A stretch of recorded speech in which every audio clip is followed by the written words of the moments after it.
Karibu mpendwa mtazamaji na msikilizaji katika matangazo yetu haya. Mimi jina langu ni Fanuel Tanda, itakuwa naye mchungaji Robert Tuvako na mchungaji Musa Mika. Wote hawa ni kutoka nyumba ya uchapishaji Ufunuo UPH katika ile idara ya uhariri. Na nikukumbusha mpendwa mtazamaji na msikilizaji, tupo katika somo la 3 robo ya 4 ya mwaka 2025, ambapo somo la 3 linasema kwamba makumbusho ya neema. Mpendwa mtazamaji na msikilizaji, karibu tuweze kuwa sote kwa ajili ya mjadala wa somo hili la 3. Na kabla ya kuanza mjadala wetu katika juma hili, ni kuombe mchungaji Tuvako uweze kutupatia ombi la ufunguzi, alafu kisha tutaweza kusonga mbele kwa ajili ya somo hili la 3. Karibu mchungaji Tuvako. Tuombe. Bwana Yesu, Mungu mkuu, muumba wetu, mwokozi na mkombozi wetu, tunakutukuza kwa namna ambayo haielezeki kwa lugha ya kibinadamu. Umetutendea neema, nasi tunarejesha shukurani na sifa kwako, tukiahidi ya kwamba kwa sababu ya uwezo wako wewe tunaweza kutembea katika makumbusho hayo. Tufundishe sasa namna ya kufanya hivyo kwa uwezo wa Roho Mtakatifu, ukimbariki mpenzi mtazamaji, msikilizaji, pamoja na kila mmoja wetu, katika jina la Bwana wetu Yesu Kristo, amina. Asante sana mchungaji Tuvako kwa kutufungulia kwa ombi juma hili tena. Kama nilivyokuambia mpendwa mtazamaji na msikilizaji, tupo katika somo la 3 juma hili, makumbusho ya neema. Ni kuombe mchungaji Mika. Mchungaji Mika, kabla ya kutupatia hasa kutukumbusha kile ambacho tumejifunza, karibu sana mchungaji Tuvako, tulikumisi katika masomo kadhaa. Karibu sana. Nashukuru sana niwamisi pia. Tunashukuru pia, nikaribishe pia mchungaji Mika, na karibu sana. Asante sana. Naam, ningetamani kabla ya kwenda katika somo la 3 tukumbushe kile ambacho tulijifunza katika somo la 2 katika mfululizo wa mwongozo wetu wa kujifunza Biblia. Nini hasa tulikiangalia, japo tupate muhtasari kwa dakika chache kabla ya kwenda katika somo la 3. Karibu sana mchungaji Mika. Asante mwenyekiti. Juma lililopita tulikuwa na somo zuri lililokuwa na kichwa kinachosema kushangazwa na neema. Kulikuwa na mambo mengi ya kushangaza. Moja ya mambo ya kushangaza ni kwamba Israeli miaka 40 baada ya kuwa wameshindwa kuingia Kanaani, walikuwa wamepata neema ya kuingia Kanaani, nafasi ya pili. Tuliona pia Petro naye aliipata baada ya kuwa amemkana Yesu, lakini bado akapewa nafasi nyingine. Lakini tulishangazwa na jinsi Rahabu leo ambaye alitajwa kama kahaba. Hata unajua, moja ya vitu vya kushangaza juma ile ni kwamba nilikalia fungu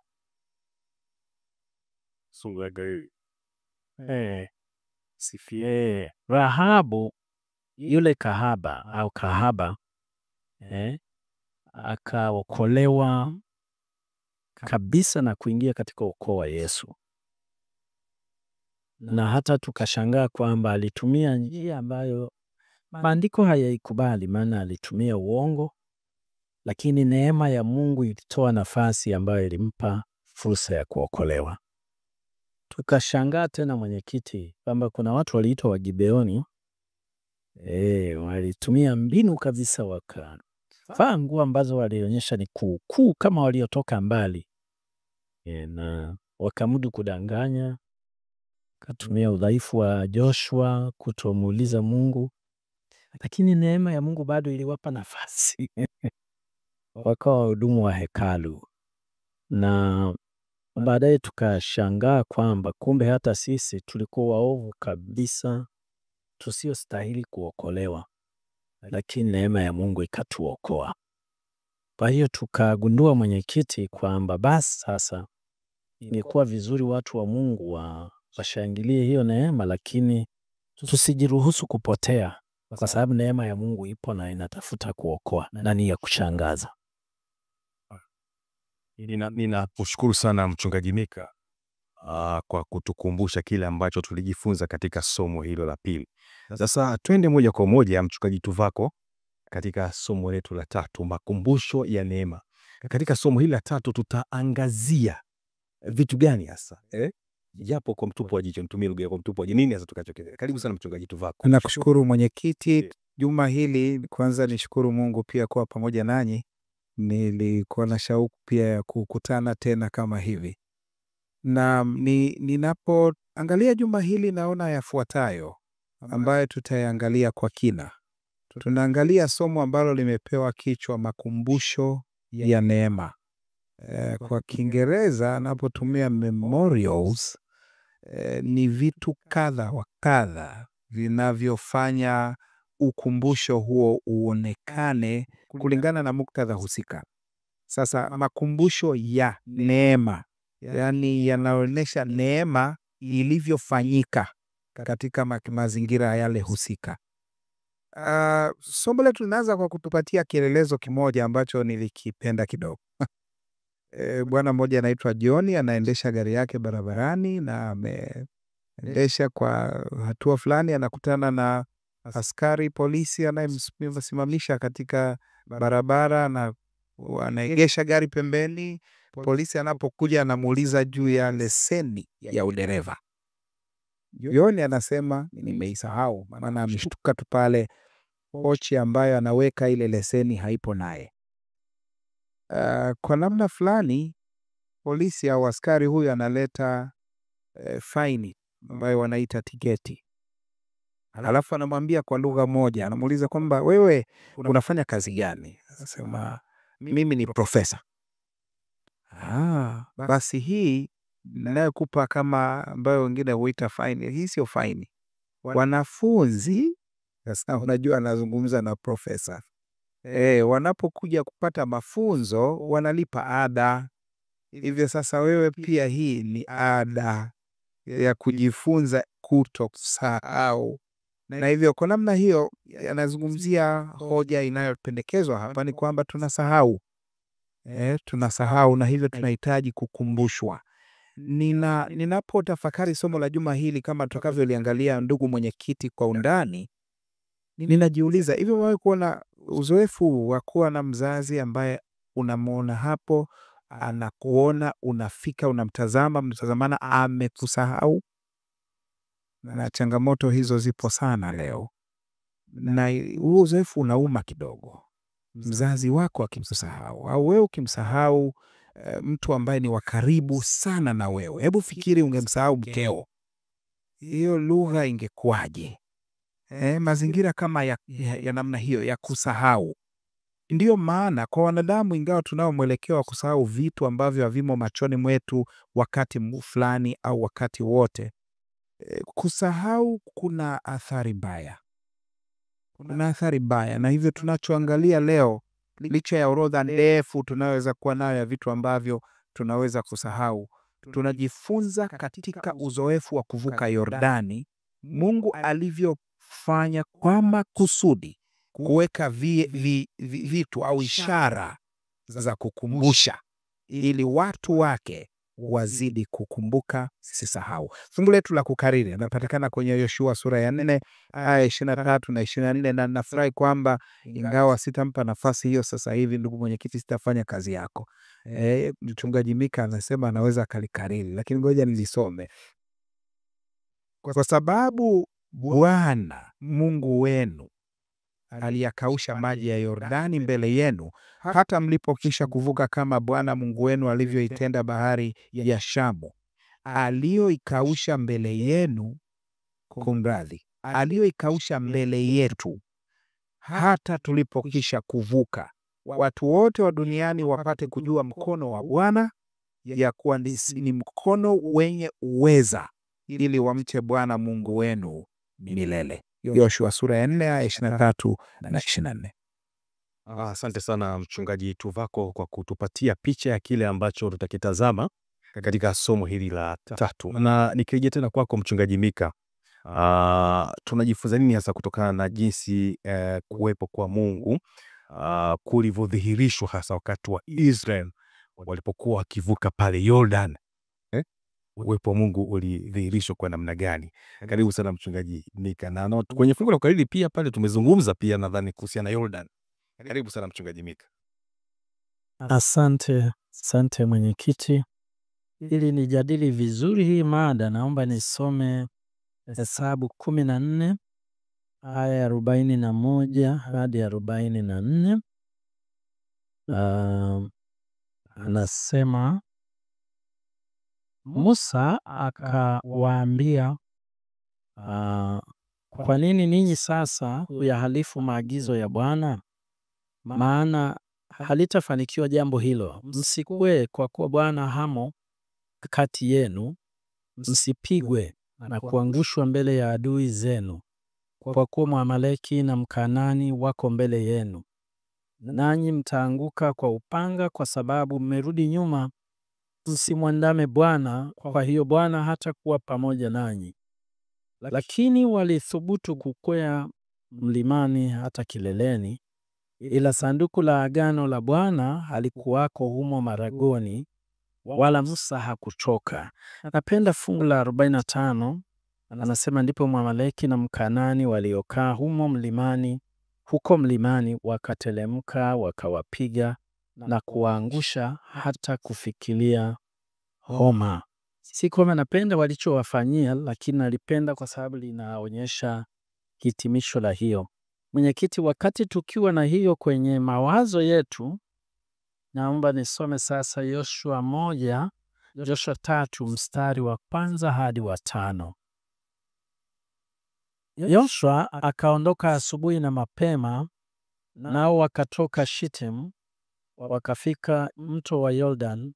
Yeye na wana wa Israeli wote wakakaa hapo kabla ya kuvuka. Ikawa baada ya siku 3, maakida wakapita katikati ya marago, wakawaamuru watu wote wakisema, mtakapoliona sanduku la agano la Bwana Mungu wenu na makuhani Walawi wakilichukua, ndipo mtakapoondoka hapo mlipo na kulifuata. Lakini na iwe nafasi kati ya ninyi na lile sanduku kama dhiraa 2,000 kiasi chake. Msilikaribie mpaka kuijua njia ambayo hamna budi kuiendea, kwa maana hamjapita njia hii bado. Fungu la 5. Yoshua akawaambia watu, jitakaseni, maana kesho Bwana atatenda mambo ya ajabu kati yenu.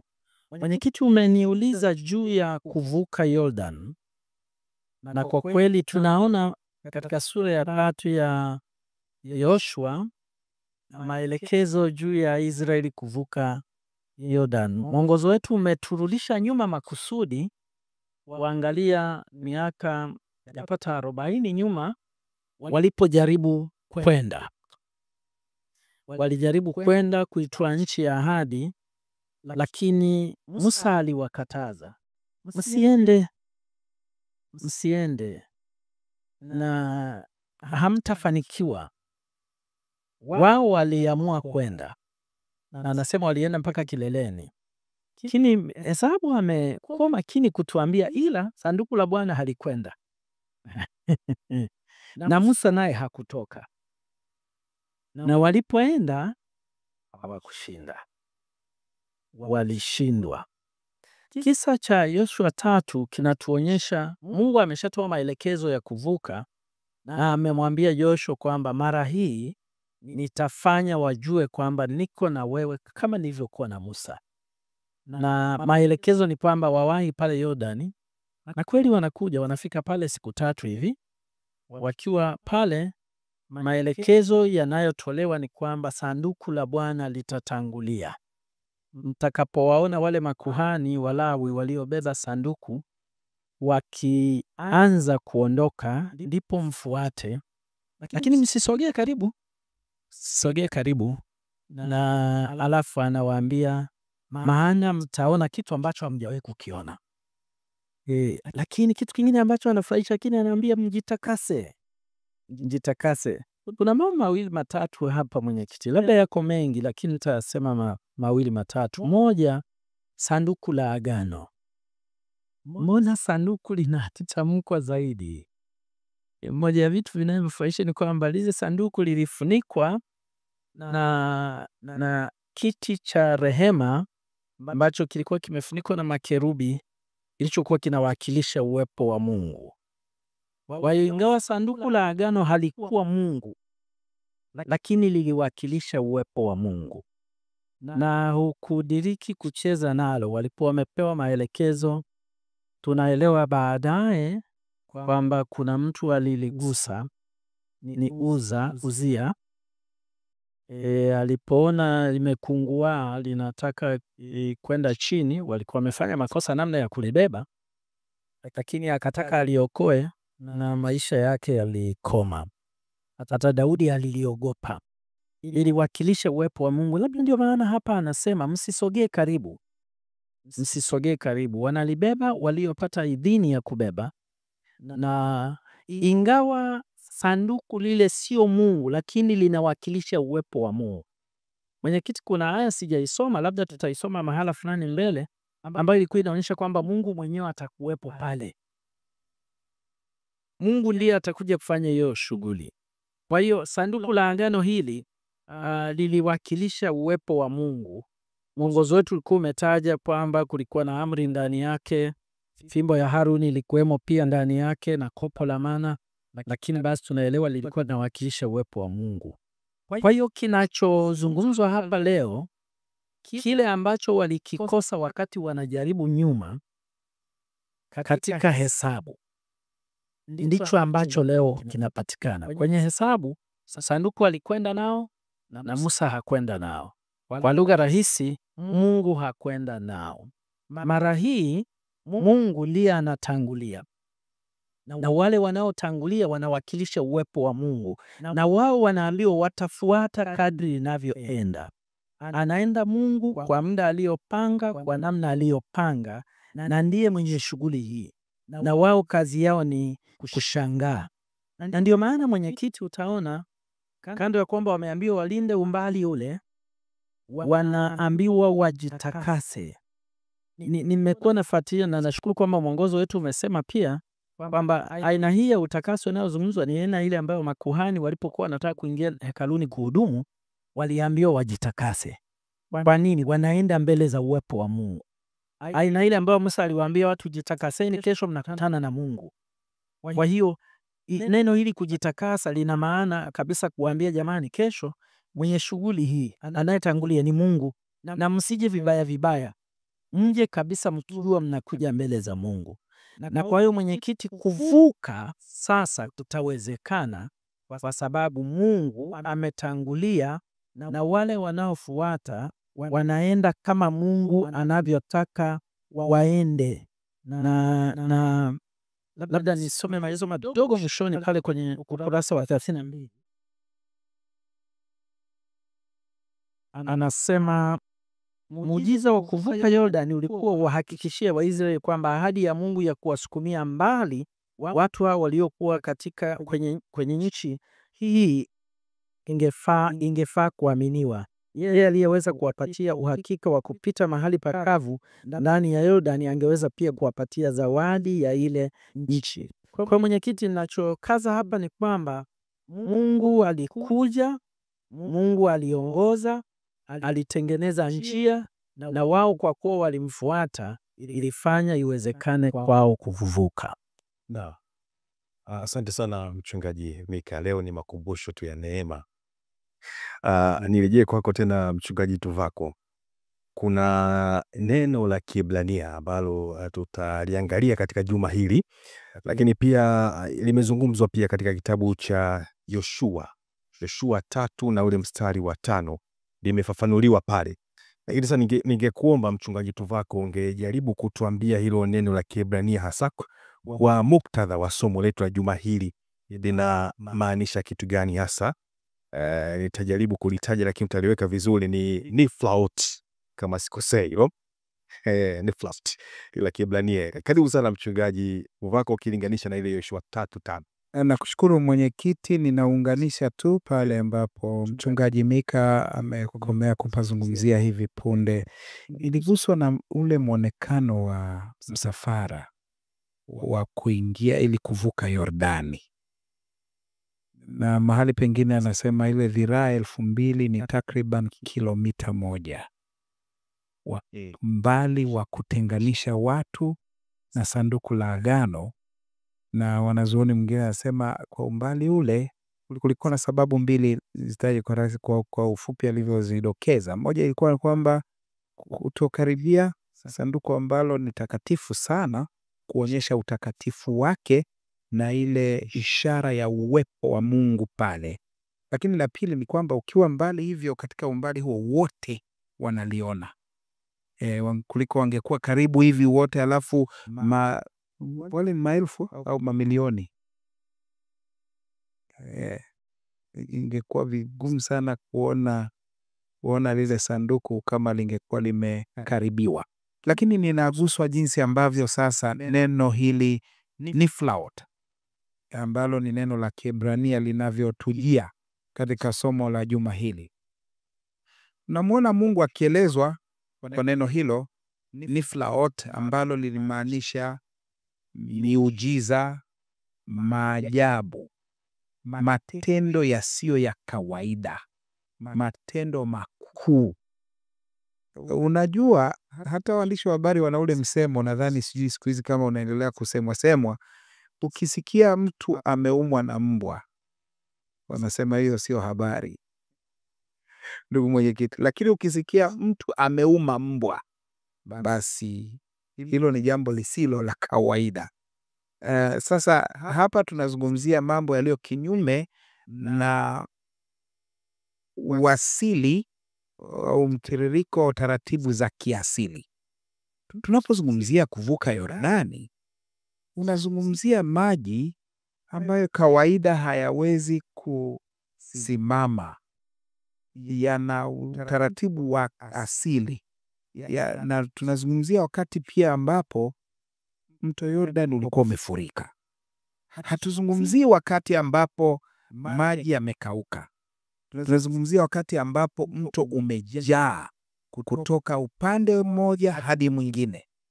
Tunazungumzia wakati ambapo kitendo hiki kinapokuja kufanyika, Mungu anakusudia Israeli waone alivyo mkuu, lakini pia mataifa wengine wasikie na kushuhudia kwamba kitendo cha kuvuka Yordani chenyewe sio kitendo cha kawaida kabisa, kitokana na mtiririko wa kiasili wa mtu kuweza kuvuka. Sio kwa namna ambayo walivuka. Pia wangevuka kwa mashua, labda wangevuka kwa namna zingine ambazo leo zinaweza kutumika kuweka daraja kubwa kama linalovuka katika kile kivuko kule, ile daraja jipya kule Mwanza. Hilo ni jambo tofauti kabisa. Lakini leo tunazungumzia Busisi. Lakini leo tunazungumzia kuingia ndani mahali mto ambapo sipati neno la haraka la Kiswahili, kwenye pale chini, base, kwenye msingi au kwenye sakafu ya mto, unapita ukiwa mkavu. Sio jambo la kawaida. Na kwa mazingira hayo ni dokezi yafuatayo. Zaburi ya 86 aya ya 10 nitaisoma kwa manufaa yetu na kwa manufaa ya mpenzi mtazamaji na msikilizaji. Zaburi ya 86 aya ya 10. Zaburi ni moja ya zile vitabu katika Biblia ambavyo vinazungumzia kwa undani, kwa upana, matendo makuu ya Mungu. Tena nikisemea hapa, ndugu mwenyekiti, kwa kupigia mstari, yasiyo ya kawaida. Aya ya 10 Zaburi ya 86 inaposema, kwa kuwa ndiwe uliye mkuu, wewe ndiye mfanya miujiza, ndiwe Mungu peke yako. Sasa ukisikia kauli kama hiyo, inakwambia hata kama kuna wanaodai ipo miungu mingine, kwa namna ambavyo matukio, shuhuda hizi, mambo ambayo yanakumbusha ukuu wa Mungu yalivyo, inathibitisha Mungu aliye wa kweli ni mmoja peke yake. Ninakumbuka mwalimu wangu akinifundisha juu ya namna tunavyojua kwamba Mungu yupo. Zikatajwa namna kama 5-6 hivi. moja ikiwa ni uumbaji, viumbe vya asili, nyingine ikiwa Kristo mwenyewe alivyomshuhudia na kumfunua au kumdhihirisha Mungu kati ya watu, maandiko matakatifu yanavyomdhihirisha Mungu, lakini pia wakati mwingine unabii, yale yanayotabiriwa, yani ujumbe unaotoka kwa Mungu unaoeleza itakavyokuwa na inakuwa vile vile kama alivyosema. Ila moja ambalo linaendelea kuwepo kwa namna isiyo ya kawaida ni matendo makuu ya Mungu ambayo yanatokea hata leo, kwa namna ambayo unawezaje ukaona kitu hakiwezekani kutokea, ukapiga magoti ukaomba kwa dhati na kikatokea kwa namna ambayo mwanadamu yeyote asingeweza kufanya. Matendo makuu ya Mungu yanadhihirisha Mungu yupo, tena anatenda maajabu. Nimalizie kwa kuangalia maneno yafuatayo kwenye ukurasa wa 33 katika mwongozo wetu wa kujifunza Biblia. Anasema hivi: waandishi wa Biblia walijua na kushuhudia ukweli kwamba Mungu aliyeumba ulimwengu kamwe hakuwekewa mipaka na kuzuiwa na uumbaji wake. Hakuna kisichowezekana. Ebrania anasema cha ajabu sana, kiasi cha yeye kutoweza kukikamilisha. Jina lake na tabia yake ni vya kushangaza, naye anazidi uwezo wetu wa kuelewa. Niende kwenye ibara ya mwisho. Nabii Zekaria alitumia neno hilo hilo, yani naflaot, uliloliulizia ndugu mwenyekiti, katika kuonyesha kuona maisha yaliyokuwa yakija mbele baada ya uhamisho wa Babeli. Aliona ya kwamba Yerusalemu ilikuwa ijengwe mpya kikamilifu, tena wazee wakiketi kwenye mitaa ya jiji na wavulana na wasichana wakicheza pale. Kwa wale wakazi wa jiji walionekana kutokuamini, ambao bado walikuwa wakionyesha ishara za uangamivu wake, Zekaria akasema, Bwana wa majeshi asema hivi. Ingawa hili neno linaweza kuwa ni gumu mbele ya macho ya mabaki ya watu hawa katika siku hizo, je, liwe neno gumu mbele ya macho yangu, asema Bwana wa majeshi? Halipo gumu kuliko ambalo linaweza kuwa gumu kwa Mungu. Linakuwa gumu kwa watu. Mungu ni Mungu wa maajabu na anashangaza, na hilo linamweka bayana kama Mungu pekee. Ni kushukuru sana Mchungaji Tuvako. Mpendwa mtazamaji na msikilizaji, tunakwenda mapumziko mafupi. Baada ya mapumziko mafupi, tukirejea tena tutaweza kuendelea na kipindi chetu hiki cha mwongozo wa kujifunza Biblia. Endelea kubaki nasi.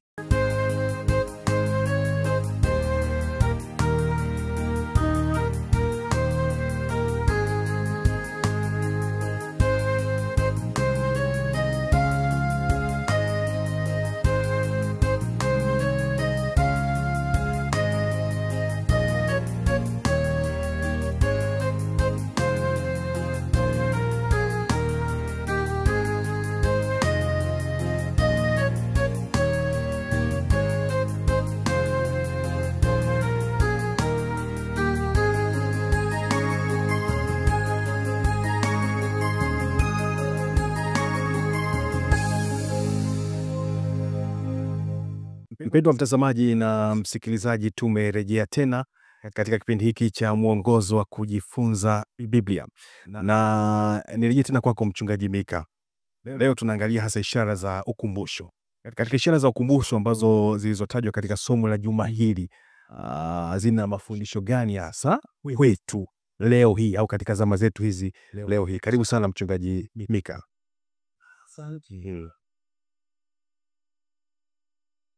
Asante mwenyekiti. Ishara za ukumbusho au za kusaidia kukumbuka matendo makubwa ya Mungu. Mwenyekiti, sura ya 4 ya Yoshua inatoa maelekezo au inatueleza juu ya kile ambacho pia kilifanyika katika wakati huu wa kuvuka mto Yordani ambao ulikuwa umefurika. Mungu anatoa maelekezo hata kabla kwa Yoshua kwamba watakapo kuwa mmevuka, kwanza chagua mtu mmoja kutoka katika kila kabila na watu 12 watachukua mawe 12 kutoka katikati ya mto pale waliposimama makuhani, alafu watavuka nayo, na mawe hayo yatakuja kutengeneza kile ambacho labda sisi tungesema mnara au namna ya kumbusho ambayo itakuwa inawasaidia kukumbuka. Kuna minara tunaifahamu, na minara ingine labda mnara unaotukumbusha juu ya Mwalimu Nyerere na watu maarufu, matukio fulani maarufu. Ukiwa unaelekea Iringa, kuna mahala unakuta kulikuwa na vita fulani pale ilipigana enzi zile, Majimaji kule kusini. Sasa kuna vile vitu vinatumika kusaidia kukumbusha. Hawa watu wanaambiwa watabeba hayo mawe waende wayaweke kule. Labda nisome kidogo kabla ya kufafanua kwa kina zaidi. Ikawa hapo hilo taifa zima lilipokuwa limekwisha vuka Yordani, ndipo Bwana akanena na Yoshua akamwambia, haya, twaeni watu waume 12 katika hao watu, kila kabila mtu mmoja, kisha waamrishe kusema, twaeni mawe 12 hapo katikati ya Yordani, mahali hapo miguu ya hao makuhani iliposimama imara, mwende nayo mawe hayo mkayaweke nchi kambini hapo mtakapolala usiku huu. Basi Yoshua akawaita hao wakafanya. Mawe haya, mwenyekiti, yalikuwa ishara, yalikuwa yanaenda kutumika kama ishara. Ishara ni kitu ambacho chenyewe sio kile kitu, lakini kinasaidia mtu kukumbuka kitu fulani au mtu fulani. Katika Biblia kuna ishara nyingi zinazotajwa. Labda moja ya ishara ni Sabato. Sabato ni ishara ya kwamba Mungu huyu anayeabudiwa ni muumbaji wa mbingu na nchi. Lakini kuna ishara zingine. Katika zama za Nuhu tunaambiwa baada ya kuwa yametokea ile gharika kubwa, Mungu alileta kitu ambacho ni ishara, upinde wa mvua. Upinde wa mvua ulikuwa unasaidia kukumbusha juu ya ahadi ya Mungu, kwamba Mungu ameahidi kwamba dunia haitaangamizwa tena kwa maji.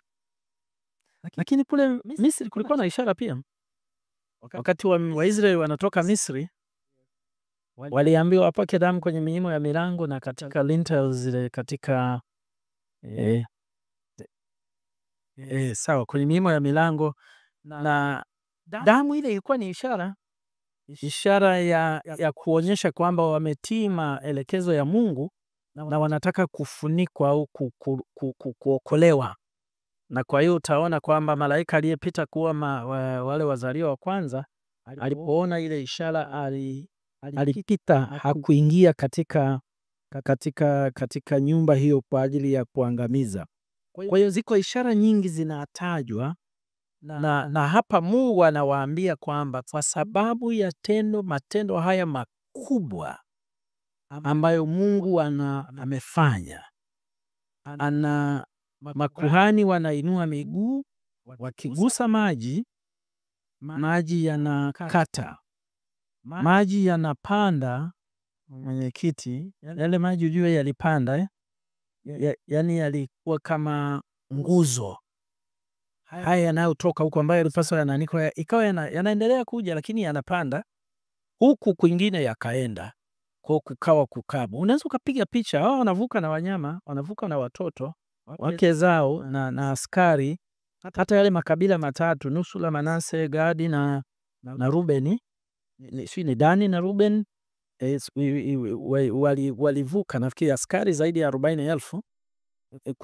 Kwa hiyo ni eneo kubwa limepanuka hivi, lakini kilichotokea ni kwamba kwa umbali ule sanduku la Bwana limeshikwa kule, wametangulia, wamefunguka, maji yako kama yanashangaa, yametulia. Na hii ni jambo la ajabu sana, na wajabu wake kama alivyoeleza Pasta ni kwamba wanatembea kwenye nchi kavu, kukavu. sio kwamba pana maji maji, ni kukavu. Kwa hiyo hili ni jambo lililoonyesha uajabu wa uwepo wa Mungu ambao walipaswa waukumbuke kwa siku nyingi.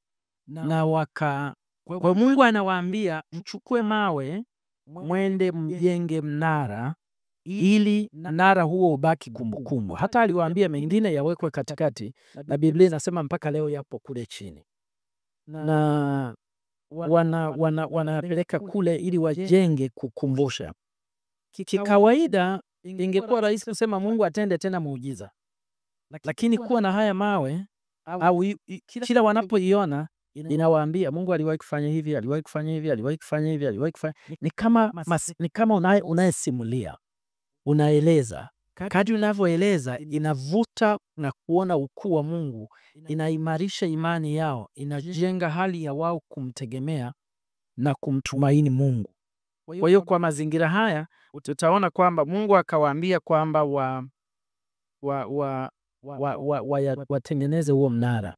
Na kinachofurahisha ni kwamba anasema watoto wenu watakapowauliza kwamba haya mawe ni ya nini, mtaanza kusimulia tena.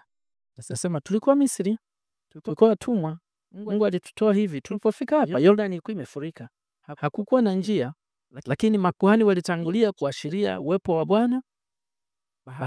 Mto ikauka, watu wakapita katika nchi kavu kwa uwezo wa Bwana, na walipoinua tu miguu yao ya mwisho kutoka kwenye mto, maji yalirudi yakaendelea na shughuli zake. Ndipo wale watoto watasema, hilo ni jambo la ajabu sana.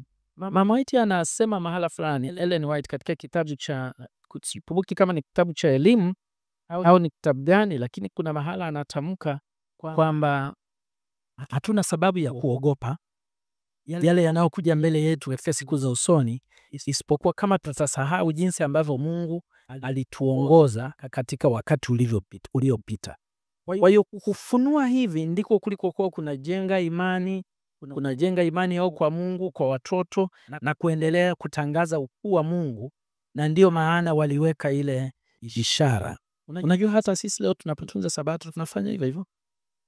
Tunaiambia dunia kwamba yuko Mungu aliyeumba mbingu na nchi, na huyo ndiye tunayemwabudu na ndiye atarudi. Tunaposhiriki ule mkate, ule meza ya Bwana, tunatangaza kifo cha Bwana Yesu. Tunapobatizwa kwa kuzamishwa majini, tunatangaza kifo, kufa na kufuka kwa Yesu hata ajapo. Asante sana Mchungaji Tuvako kwa hizo ishara ambazo umetuelekeza hapo. Nadhani alikuwa Pastor Mika. Unajua ni Pastor Mika. So hawa tu mambo yamenoga namna. Na sasa nirejee tena kwako Pastor Tuvako. Ukiunga hapo ambapo amezungumzia Pastor Mika hapo.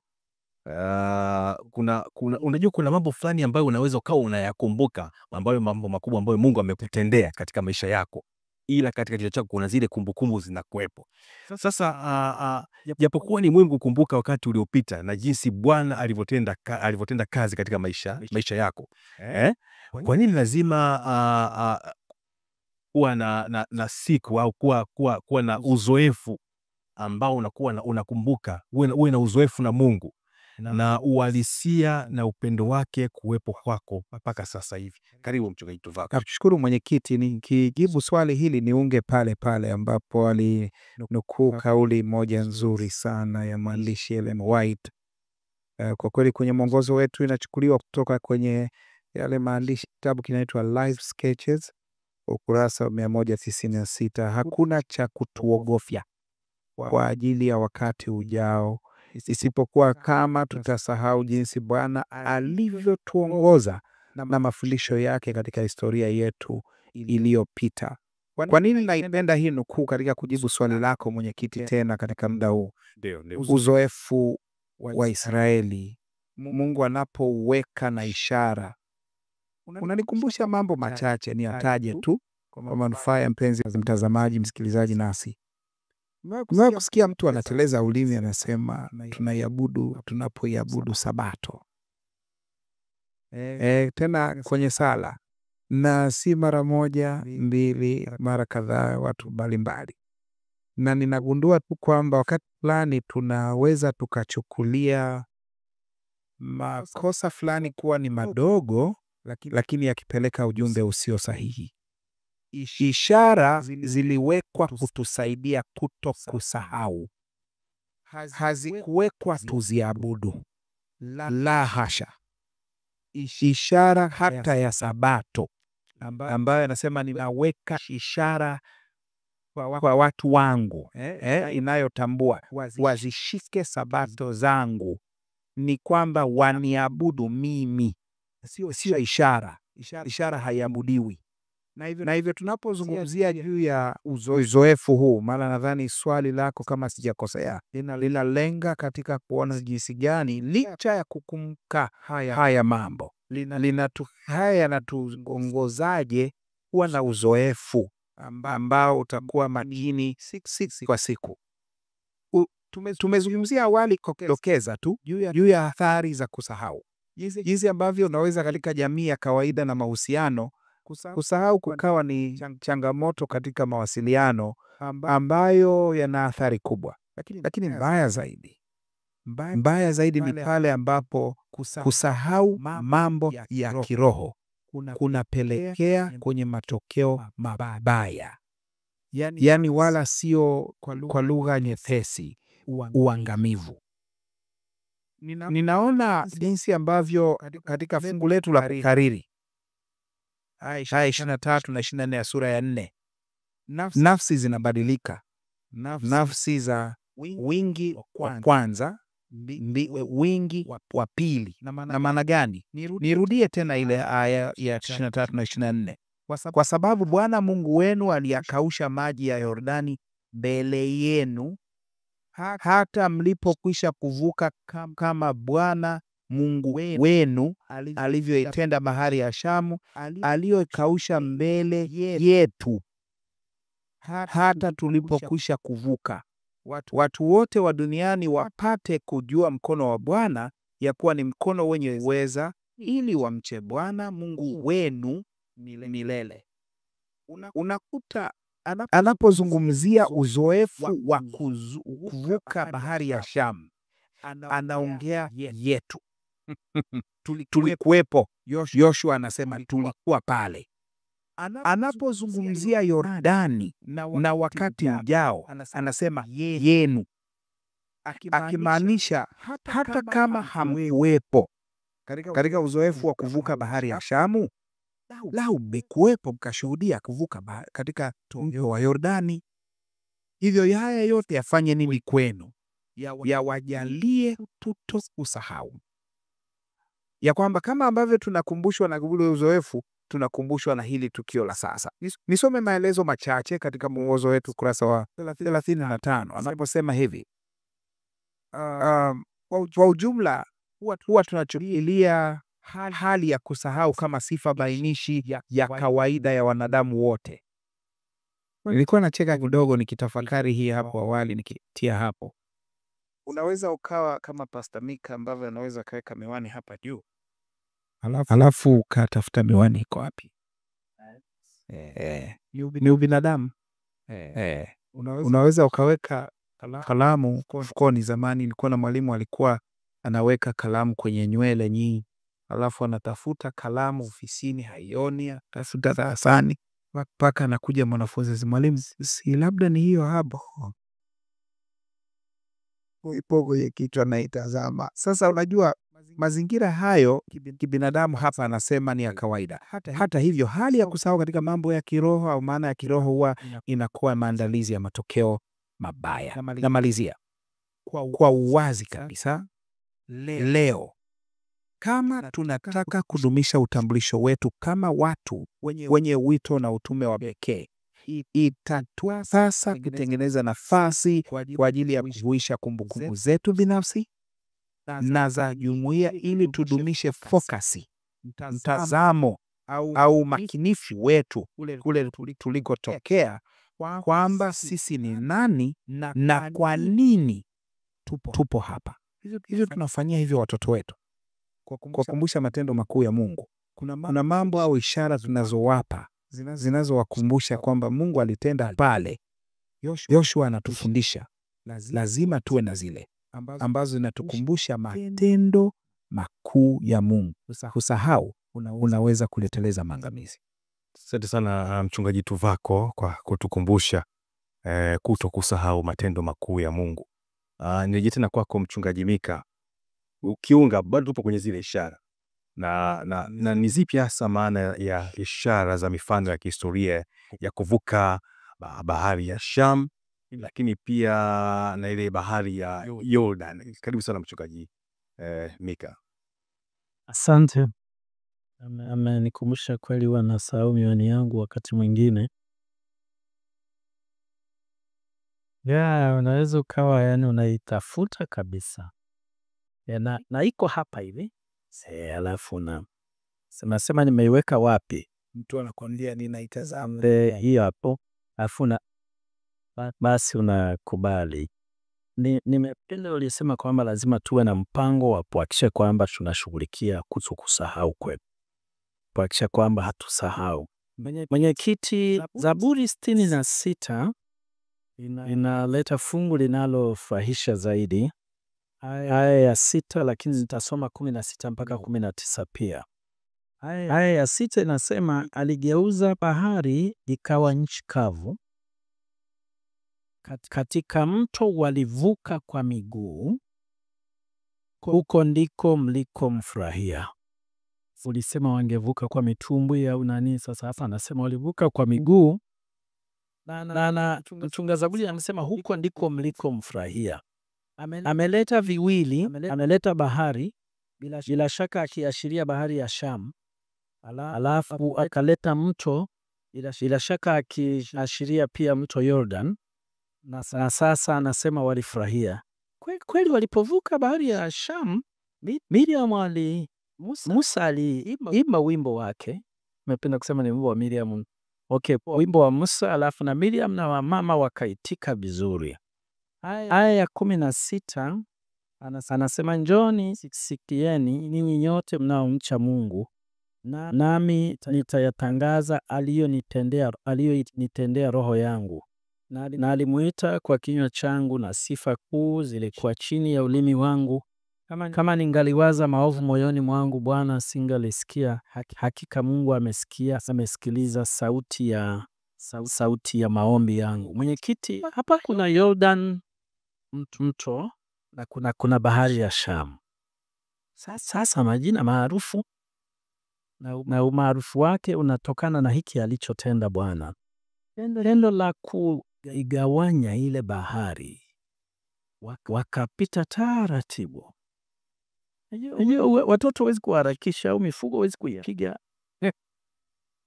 Na baadaye wenzao walipofika katikati, bahari ikarudi tena. Lilifanya wakaanza kuimba. Yani akili waambia, jamani, Mungu yuko hapa. Walifurahi. Kuna maana Yona anasema Bwana alitutendea mambo makubwa, tulikuwa tukifurahi. Yani unafurahi, nafurahi sana.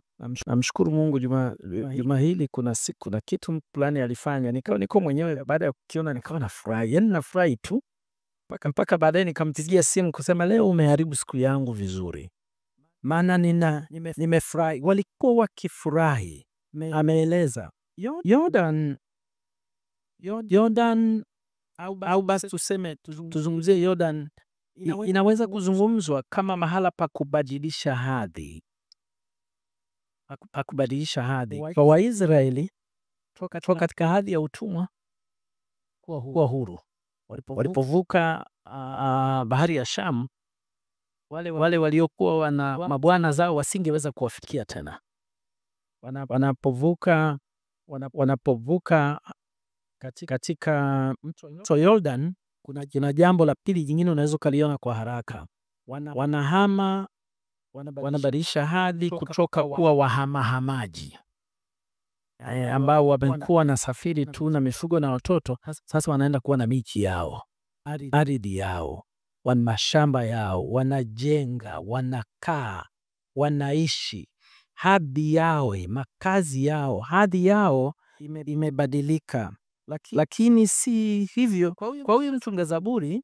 ambaye tumesoma habari zake, na mwishoni fungu la 19 nilikuwa nasoma, mwandishi ametaja kwamba yeye alikuwa anatoka hali ya kunyanyaswa, hali ya umaskini, kutokujiweza na kudharaulika hadi kwenye hali ya usalama, hali ya ustawi, wokovu na heshima. Na ndiyo maana unaona amesema, Bwana ameisikiliza sauti ya maombi yangu. Kwa hiyo inaashiria badilika hadi, lakini inafurahisha kwamba hata Yesu anaingia katika vielelezo hivi. Yesu alibatizwa katika mto Yordan, na akiingia katika utume wake anaonekana alikuwa ameenda kwanza Misri. Tunakumbuka Yesu alipozaliwa alipelekwa Misri, lakini Yesu alienda jangwani siku 40 akifunga kule, mithili ya Waisraeli waliokaa huko Misri miaka 40. Na tunaona kwamba hiyo ilikuwa inaleta kumbukumbu nzuri juu ya kile ambacho kilifanyika, ikiashiria badiliko la hadhi. Mwenyekiti, nisome ibara ya mwisho pale chini. Anasema baadaye Waebrania 3 na hadi 4 inatambua umuhimu wa kiishara wa kuvuka Yordan, na inawasilisha kule kuingia Kanaani kama kivuli kilichotangulia pumziko la neema ambalo Wakristo wanaliingia kwa njia ya imani. Kama ambavyo kwa neema ya Bwana walivuka Yordani na kuingia nchi ya ahadi, na sisi kwa neema ya Bwana tunaokolewa kutoka katika utumwa wa dhambi na kuingia katika wokovu ambao hatimaye tutaishi na Bwana milele. Asante sana Mchungaji Mika. Mchungaji Tuvako, tunapokuwa tunamaliza kipindi chetu hiki cha mwongozo wa kujifunza Biblia, kama wasafiri wa kwenda mbinguni, tunajifunza nini kutokana na uzoefu wa hii safari ya wana wa Israel na kwenda pale Canaan? Lakini pia kwa mujibu wa somo la juma hili, nini hasa kikubwa ambacho tunajifunza unapohitimisha mjadala wa juma hili? Karibu sana Mchungaji Tuvako. Ni makumbusho ya neema ya Mungu, ndugu mwenyekiti, ambayo tumeyaona kwa namna anuwai, na ninapokumbuka mojawapo ya mazingira haya, ninaangalia jinsi ambavyo Mungu aliwaongoza kuweka ishara katikati ya mto, ili hata kama haitaonekana iwe ni ishara kwamba mambo ya kale ambayo Mungu alitaka yafunikwe, yasahaulike, yanakuwa yamefunikwa, halafu wakaweka nyingine nchi kavu, ionekane kwamba ametengeneza upya wa uzima katika uhai wao kama watu wa Mungu. Na nachojiona nikifundishwa nacho sana katika somo la juma hili ni jinsi ambavyo tunapaswa kuishi tukikumbushwa matendo makuu ya wokovu wa Mungu maishani mwetu. Ni namna gani anuwai tunaweza tukalifanya hilo binafsi mmoja, lakini pia kwa familia zetu, kwa waumini wenzetu, kwa majirani wanaotaka kumwamini Mungu. Mungu ametupa ishara kadha wa kadha. Ubatizo, watu wa Mungu wanapobatizwa wanakumbushwa ya kwamba Mungu anaokoa, anatoa watu katika dhambi na kuingiza katika upya wa uzima. Namna ya ishara za meza ya Bwana, Pasaka, kunazo ishara ambazo Mungu ametupatia za kufanya hivyo hata au hadi yajapo. Na hivyo katika namna hiyo tuishi huo uzoefu. Tunapotafakari katika huo, nikumbuka katika meza ya Bwana anaposema kwenye kitabu Tumaini la Vizazi Vyote, mahali pengine mwandishi anasema katika ishara ya meza ya Bwana, Bwana mwenyewe anahudhuria kama alivyofanya katika sanduku lililotangulia katika kuvuka mto Yordan. Anafanya katika ishara zake alizoziweka kwa watu wake hata leo. Mungu anatupa hiyo changamoto, tuwe na uzoefu huo, tuishi hivyo. Ninakushukuru sana Mchungaji Tuvako, lakini pia ni kushukuru pia Mchungaji Mika kwa kuwa nasi tena katika kipindi hiki cha mwongozo wa kujifunza Biblia. Mimi jina langu ni Fanuel Tanda, na asante sana mpendwa mtazamaji na msikilizaji kwa kutenga muda wako kuwa nasi tena kuendelea kufuatilia kipindi hiki cha mwongozo wa kujifunza Biblia. Tunapomaliza kipindi chetu hiki, ni kuombe Mchungaji Mika utufungie kwa ombi kipindi chetu hiki. Karibu sana Mchungaji Mika. Asante mwenyekiti, tuombe. Mungu wetu mtakatifu na muumbaji wetu, Asante Baba kwa tafakari njema juu ya kumbusho la neema yako. Kwa kweli Baba, ni neema yako imeyafanya haya yote yawezekane. Ona kwamba ndiyo iliyotenda muujiza kuivusha Israeli ikaingia katika nchi mpya, hadhi yao ikabadilika. Sasa wakaishi katika miji yao, lakini kizuri zaidi ikawathibitisha kwamba wewe ulikuwa kati yao. Hata sisi umetutendea hivyo. Tusaidie kutazama nyuma na kuona mambo makubwa ambayo neema yako imetenda katika maisha yetu, na kutambua daima juu ya uwepo wako pamoja nasi. Tusaidie Baba kuishi kama ambao tunajua kwamba hadhi zetu zimebadilishwa nawe. Naomba kwa ajili ya mtazamaji mpendwa ambaye yumkini hajatoa maisha yake kwako. Hebu leo iwe siku ya yeye kukujaribu, akajisalimishe kwako ili ukabadilishe hadhi yake, ukalete furaha na amani kwake, akaishi kama mtoto wako. Wewe Baba uliyetenda miujiza, ndiye wewe uliye nasi na hata sasa unatenda. Basi na uhimidiwe Baba, katika jina la Yesu. Amina. Amina.